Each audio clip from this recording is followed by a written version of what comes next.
Imagine करो कि आपको नासा के डायरेक्टर से मिलने का मौका मिलता है और आप डायरेक्टर को बोलते हो कि जो रॉकेट आप स्पेस में एक बार भेजते हो तो आप उस रॉकेट को दोबारा यूज नहीं कर पाते हो। लेकिन क्या हो, वो रॉकेट स्पेस में जाके एस्ट्रोनॉट को छोड़कर दोबारा धरती पर वापस आ जाए। ये कितना स्टूपिड लग रहा है, लेकिन आप इस पिक्चर को देखो।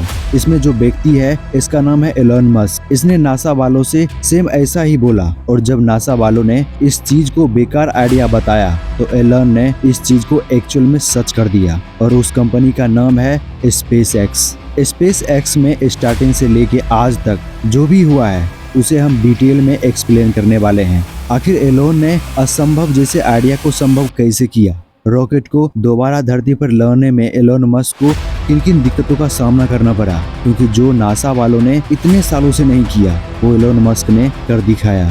सो आज का वीडियो टाइटल है how Elon Musk make SpaceX. Year 2006 Falcon 1 space में टेक ऑफ करने के लिए रेडी होता है। एलोन और उसकी टीम पूरे साल स्ट्रगल करने के बाद फैल्कन 1 को कंप्लीट करता है और उसे स्पेस में भेजने के लिए तैयार होता है। काउंटिंग शुरू होता है 5 4 3 2 1 लिफ्ट ऑफ। रॉकेट स्पेस की ओर उड़ने लगता है। एलोन और उसकी टीम एक्साइटेड होता है कि उसने फाइनली रॉकेट को लॉन्च कर दिया, पर लॉन्च के 25 सेकेंड बाद ही एक बहुत बड़ा धमाका होता है और रॉकेट ब्लास्ट हो जाता है। रॉकेट के सारे ब्लास्ट पुर्जे नदी में बहने लगता है। एलोन इस फेलियर को एक लर्निंग अपॉर्चुनिटी समझता है और अपने पूरे टीम को बुलाता है और बोला, हमें इस फेलियर का शौक मनाने के बजाय हमें इसके पीछे के कारण को जानना है। आखिर रॉकेट क्यों ब्लास्ट हुआ।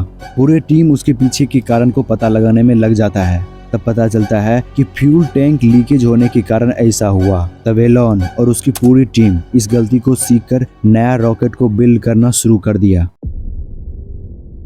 ईयर 2007 एलन और उसकी टीम पूरे एक साल तक दिन रात स्ट्रगल करने के बाद दूसरा फैल्कन 1 रॉकेट बनाता है और उसे स्पेस में भेजने के लिए रेडी करता है। काउंटडाउन शुरू होता है 5 4 3 2 1 लिफ्ट ऑफ। रॉकेट तेजी से ऑर्बिट की ओर आगे बढ़ता है। पूरी टीम एक्साइटेड होता है। 5 मिनट हो चुके होते हैं और रॉकेट तेजी से ऑर्बिट की ओर तरफ आगे बढ़ता है, पर 5 मिनट 28 सेकेंड में ही कंप्यूटर स्क्रीन में एरर आना शुरू हो जाता है और रॉकेट के साथ कनेक्शन टूट जाता है और रॉकेट ऑर्बिट में पहुंचने से पहले ही ब्लास्ट हो जाता है। और जब इसके पीछे के कारण खोजा गया तो पता चला इंजन के FIP फटने के कारण ऐसा हुआ। एलोन दूसरी फेलियर को भी एक लर्निंग अपॉर्चुनिटी ही समझता है और तीसरी रॉकेट को बिल्ड करने में लग जाता है। ईयर 2008 एलोन और उसके टीम बहुत डरे हुए होता है कि कहीं ये रॉकेट भी फेल ना हो जाए, पर अपने डर को साइड में रखकर रॉकेट को लिफ्ट ऑफ के लिए रेडी करता है और काउंटडाउन शुरू होता है 5 4 3 2 1 लिफ्ट ऑफ। रॉकेट ऑर्बिट की ओर आगे बढ़ता है और 2 मिनट 20 सेकेंड बाद ही वही होता है जिसका डर एलोन को पहले से था। ये तीसरा रॉकेट भी फेल हो जाता है। एलोन पूरी तरह से टूट जाता है क्योंकि एलोन के पास कोई फंड नहीं था जिससे कि वो दोबारा रॉकेट बनाकर उसे लॉन्च कर पाए। पर एलोन हारना नहीं चाहता था। एलोन को जब इंटरव्यू में पूछा जाता है कि आपने लगातार 3 बार फेल हो चुके हो, क्या आपको नहीं लगता कि आपको इसे छोड़ देना चाहिए? तब एलोन का जवाब होता है I never give up. Elon अपने सारे टीम को बुलाता है और बोला, हमें जितने जल्दी हो सके उतनी जल्दी चौथे रॉकेट लॉन्च करना है और उसकी तैयारी में तुम लोग अभी से लग जाओ। एलोन अपने फ्रेंड पीटर से फंड लेता है और दिन रात एक करके चौथा फैल्कन 1 रॉकेट को बिल्ड करता है और उसे लॉन्च करने के लिए तैयार करता है और काउंटडाउन शुरू होता है 5 4 3 2 1 लिफ्ट ऑफ। रॉकेट ऑर्बिट की तरफ तेजी से आगे बढ़ता है और 9 मिनट बाद ही स्पेस एक्स की फैल्कन 1 ऑर्बिट को टच करता है और 3 बार फेल होने के बाद एलोन अपने मिशन में सक्सेस हासिल करता है। एलोन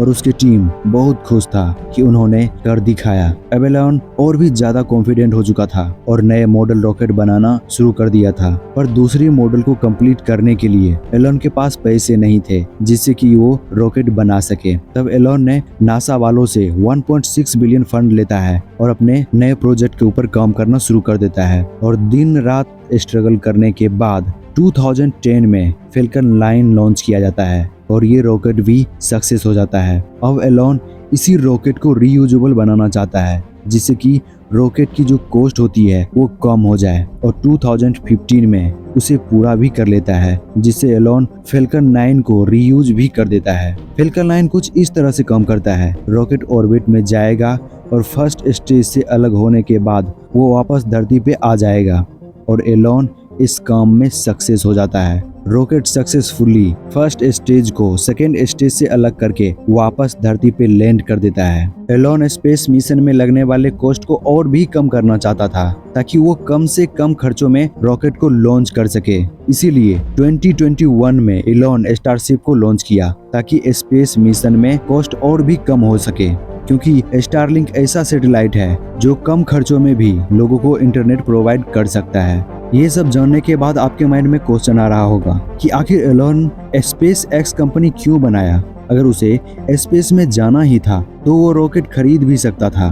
तो चलिए इसी जवाब को खोजने की कोशिश करते हैं। एलोन को बचपन से ही स्पेस में रुचि थी और एलोन मस्क का मानना था कि हम इंसान को मल्टीप्लैनेटरी होना चाहिए ताकि हम अपने स्पीसीज को बचा पाएंगे और इंसान को मल्टीप्लैनेटरी बनने के लिए रॉकेट का ही यूज करना होगा। इसीलिए एलोन को स्पेस रॉकेट में इंटरेस्ट जगा और ऐसा नहीं है कि एलोन ने रॉकेट खरीदने की कोशिश नहीं किया। सबसे पहले एलोन रॉकेट को खरीदने के लिए जापान गया, पर वहां उसकी इतनी बेइज्जती हो गई कि एलोन का ईगो हर्ट हो गया, जिससे लो कॉस्ट रॉकेट बनाने के लिए मजबूर हो गया और फाइनली उन्होंने ऐसा कर भी दिया। तो इस कहानी से हम लोगों को क्या सीखने को मिलता है कि कभी भी हमें अपने फेलियर के डर से अपने गोल को नहीं बदलना चाहिए। आप फेल जरूर होते हो, पर फेलियर से आपको सीखने का मौका भी मिलता है। इसीलिए failure is not bad, it is just opportunity to learn.